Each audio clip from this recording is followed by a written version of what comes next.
Hello అండి, అందరికీ నమస్తే. నేను మీ రేణు టిన్సీ. ఎవరైనా కొత్తగా నా ఛానల్ను చూస్తున్నట్లయితే ప్లీజ్ సబ్స్క్రైబ్ చేసుకోండి. ఇక మేము ఊటీ నుంచి కూనూరుకు స్టార్ట్ అయ్యాము. ఎవరైనా ఊటీ ట్రిప్ చూడకుంటే ప్లీజ్ ఆ వీడియో కూడా చూడండి. దాని కంటిన్యూయేషన్ ఇది. మేము ఊటీ నుంచి కూనూరుకు బయలుదేరాము. మార్గం మధ్యలో చూడండి ఎలా ఉందో, అసలు దట్టమైన పొగమంచుతో కప్పుకొని ఉంది ఈ ప్రదేశం అంతా. చాలా బాగుంది. ఇక మేము మార్గం మధ్యలోనే ఉన్న షూటింగ్ పాయింట్ అనేది చేరుకున్నాము. అక్కడ చూడండి ఎలా ఉందో, నేచర్ చాలా బాగుంది. అలా నేచర్ని మేము ఎంజాయ్ చేసాము. అక్కడ కొన్ని ఫొటోస్ అనేవి దిగాము. రీసెంట్గా వచ్చిన హాయ్ నాన్న మూవీ షూటింగ్ కూడా ఈ కూనూరులోనే జరిగింది.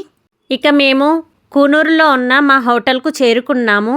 చూడండి మా హోటల్ నుంచి వ్యూ అనేది ఎంత బాగుందో, చాలా బాగుంది.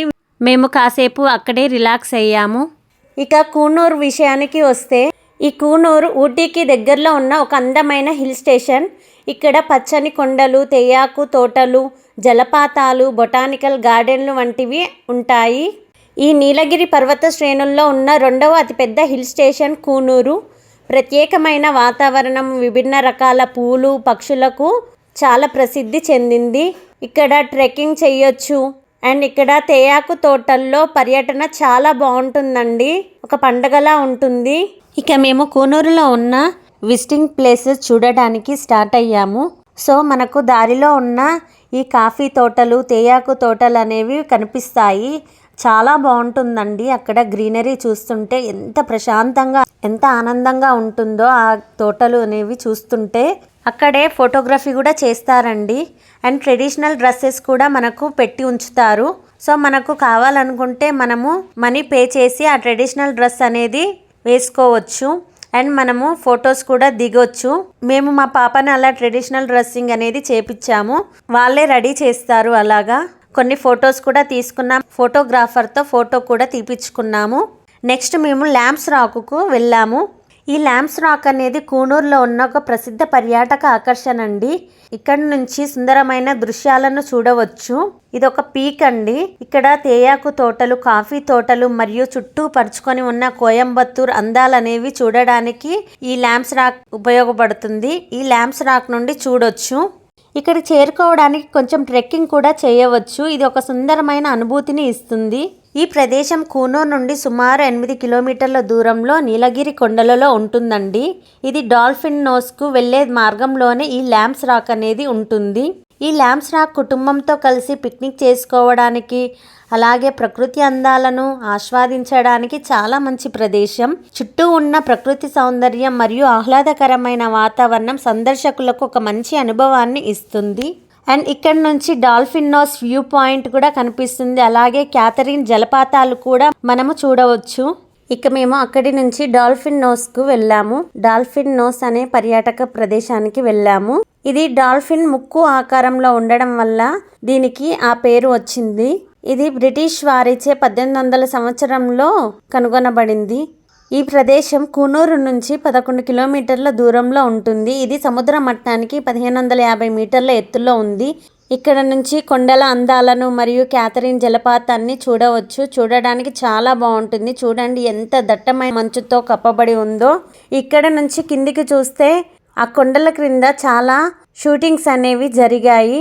మనకు ఓల్డ్ మూవీస్లలో షారుఖ్ ఖాన్ మూవీలో చలి చెయ్య చెయ్య చెయ్య సాంగ్ ఉంది కదా, అది కూడా ఇక్కడే జరిగిందంట. కింద కనిపించే ట్రైన్ మార్గంలో ఆ ట్రైన్ రూట్ కనిపిస్తుంది కదా, అక్కడే ఆ షారుఖ్ ఖాన్ మూవీ సినిమాలోని సాంగ్ అనేది షూట్ చేశారంట. అండ్ ఇక్కడ నుంచి యూకలిప్టస్ కొండల యొక్క విస్తృతమైన దృశ్యాన్ని చూడవచ్చు. చాలా బాగుంటుందండి ఇక్కడ వ్యూ పాయింట్. చుట్టూ చూడండి ఎంత మంచుతో కప్పబడిన కొండలు, ఎంత బాగా ఉంటుందో చూస్తూ ఉంటేను. ఇంకా అలాగే ఈ కూనూరులోనే చాలా మూవీ షూటింగ్స్ అనేవి జరిగాయండి. ముఖ్యంగా కపూర్ అండ్ సన్స్, అలాగే హాట్స్టార్లో వచ్చే అవుట్ ఆఫ్ లవ్ సిరీస్ కూడాను ఇక్కడే తీశారు. ఇంకా ఇక్కడే రాజా హిందుస్తానీ, అప్నా అప్నా, దివానా, జో జీతా, అందాజ్, వోహీ సికిందర్, మైనే ప్యార్ కియా వంటి మూవీస్ అనేవి ఇక్కడ ఈ కూనూరులోనే తీశారండి. అండ్ మేము అలాగే ఇంకా వెళ్ళే దారిలో ఉన్న తేయాకు తోటల దగ్గర కూడా ఇంకా చాలా ఫొటోస్ అనేవి దిగాము. ఇక మేము అక్కడి నుంచి ముదుమలై నేషనల్ పార్క్ లేదా ముదుమలై వన్యప్రాణుల అభయారణ్యానికి వెళ్ళామండి. ఇది తమిళనాడు రాష్ట్రంలోని నీలగిరి జిల్లాలో ఉంటుంది. అయితే ఈ అడవిలో పెద్ద సంఖ్యలో పులులు ఉంటాయి. అందువల్ల తమిళనాడు రాష్ట్ర ప్రభుత్వం దీనిని టైగర్ రిజర్వ్గా ప్రకటించింది. అయితే మేము వెళ్ళినప్పుడు మాకు పులులు కనిపించలేదండి. పులులు కనిపిస్తాయేమో అని చూసాం, కానీ కనిపించలేదు. చాలా ఎలిఫెంట్స్ కనిపించాయి, అలాగే 4 కొమ్ముల జింకలు కనిపించాయి. చూడండి ఇంకా ఏమేం యానిమల్స్ కనిపించాయో. ఇది కర్ణాటక, కేరళ, తమిళనాడు అనే 3 రాష్ట్రాల ట్రై జంక్షన్ వద్ద ఉంటుంది. అయితే ఇది మొదట భారతదేశంలో బయోస్పియర్ రిజర్వ్ అయిన నీలగిరి బయోస్పియర్ రిజర్వ్లో భాగంగా 1986లో ప్రకటించారు. దీనికి ఉత్తరాన బందీపూర్ నేషనల్ పార్క్, పశ్చిమాన వయనాడ్ వన్యప్రాణుల అభయారణ్యం ఉన్నాయి. ముదుమలై, వయనాడ్, బందీపూర్ అంతా ఒకటే అభయారణ్యం. కానీ ప్రాంతాల సరిహద్దులు మారడంతో పేర్లు మారాయి. ఈ ఉద్యానవనాలు, అభయారణ్యాలు పక్కనే ఉన్న రిజర్వ్ ఫారెస్టులు మొత్తం 3300 చదరపు కిలోమీటర్ల అటవీ ప్రాంతాన్ని కలిగి ఉన్నాయి. ఇది మైసూర్, ఊటీలను కలిపే జాతీయ రహదారి ఈ పార్కు గుండా వెళుతుంది. ఇలా మేము డే 1లో ఇవన్నీ చూసుకున్నాము. ఆ తర్వాత మేము మా రూమ్కు వచ్చి రిలాక్స్ అయ్యాము. చూడండి నైట్ వ్యూ ఎంత బాగుందో, అసలు మొత్తం మంచుతో కప్పబడి ఉంది. ఇక డే 2 విషయానికి వస్తే మేము ఎర్లీ మార్నింగ్ లేచి ఫ్రెష్ అప్ అయ్యి కొన్ని ఫొటోస్ అనేవి తీసుకున్నాము. మొత్తం మంచుతో కప్పబడి ఉందండి. ఇది ఎర్లీ మార్నింగ్, అసలు చూస్తుంటే ఎంత బాగుందో. అందుకోసమనే మేము కొన్ని పిక్స్ అనేవి తీసుకున్నాము. ఆ తర్వాత మేము అక్కడి నుంచి సిమ్స్ పార్కుకు బయలుదేరాము. మేము సిమ్స్ పార్కుకు చేరుకున్నాము. అయితే ఈ సిమ్స్ పార్క్ అనేది కూనూరులోని ఒక ప్రముఖ పర్యాటక ప్రదేశం అండి. ఇక్కడ బొటానికల్ గార్డెన్ కమ్ పార్క్ ఉంటుంది. ఇక్కడ మనము ప్రపంచంలోని వివిధ ప్రాంతాల నుండి తీసుకువచ్చిన అరుదైన చెట్లు, పొదలు మరియు తీగలను చూడవచ్చు.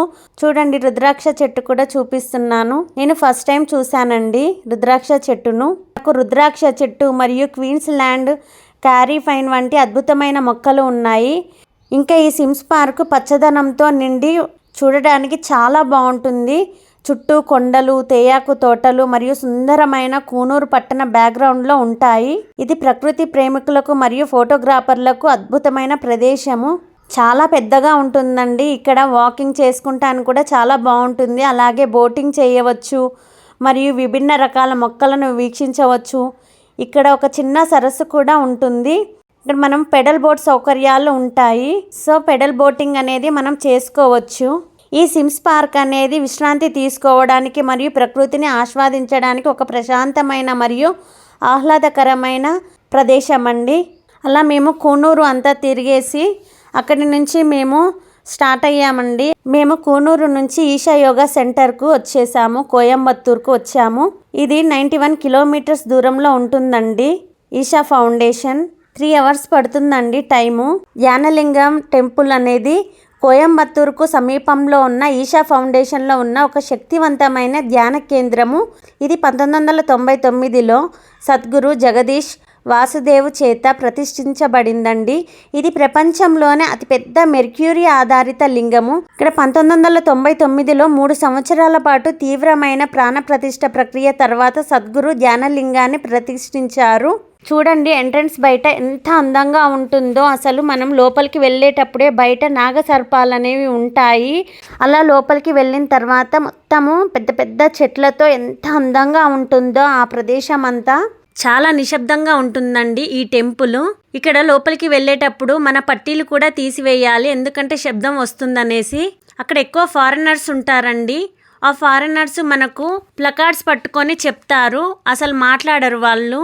మనకి ఏదైనా కానీ వాళ్ళు సైగలతోటే మనకు సూచిస్తారు మనం ఎక్కడికి వెళ్ళాలి, ఏంటి, ఏం చేయాలనేది. లోపలికి వెళ్ళాక అసలు ఆ శివుణ్ణి చూడండి ఎంత అందంగా ఉన్నాడో. ఆ శివుణ్ణి చూస్తే మనం మైమరిచిపోతాము, అంత అందంగా ఉంటాడు. అలా లోపలికి వెళ్ళాక కాసేపు ధ్యానం చేయమంటారు. వాళ్ళు కూర్చోపెడతారు అక్కడే, సైగలతోటే చెప్తారు మనల్ని కూర్చోండి అనేసి. అలా కూర్చొని మనము ధ్యానం చేసేసుకొని బయటికి వచ్చేస్తాము. ఇంకా ఈ ఈషా ఫౌండేషన్లోని ఆదియోగి విగ్రహం కూడా ఉంది. ఇది యోగా మూలకర్త అయిన ఆదియోగి శివుడిని సూచిస్తుంది. ఇక యోగేశ్వర లింగం అనే లింగాన్ని ఈ విగ్రహం ముందు ప్రతిష్ఠించారు. ఆదియోగి దివ్యదర్శనం అనేది 3D లేజర్ షో. ఇది ఆదియోగి కథ, పురాణ కథలను గురించి వివరిస్తుంది. దీన్ని 2019లో మహాశివరాత్రి నాడు రాష్ట్రపతి రామ్నాథ్ కోవింద్ ప్రారంభించారు. ఇది 14 నిమిషాల లైట్ అండ్ సౌండ్ షో. ఇది ఆదియోగి విగ్రహం పైనే ప్రదర్శించబడుతుంది. వారాంతాల్లో, ఇతర శుభ సందర్భాలలో ఈ వేడుక జరుగుతుంది. ఇలా మేము ఈషా ఫౌండేషన్లో ఉన్న ఆదియోగిని అలాగే జ్ఞానలింగాన్ని దర్శించుకొని ఇక మేము అక్కడి నుంచి మళ్ళీ కోయంబత్తూర్ ఎయిర్పోర్ట్కు వచ్చాము. మాకు నైట్ 12:30కి ఉందండి ఫ్లైట్. సో మేము అక్కడే వెయిట్ చేసాము. అలా మేము ఫ్లైట్ ఎక్కేసి తిరిగి హైదరాబాద్ చేరుకున్నాము. ఇదండి కూనూర్ మరియు ఈషా ఫౌండేషన్ విశేషాలు. ఈ వీడియో కనుక మీకు నచ్చినట్లయితే please like, share and comment చేయండి. అలాగే నా ఛానల్ను సబ్స్క్రైబ్ చేయండి. Thank you for watching.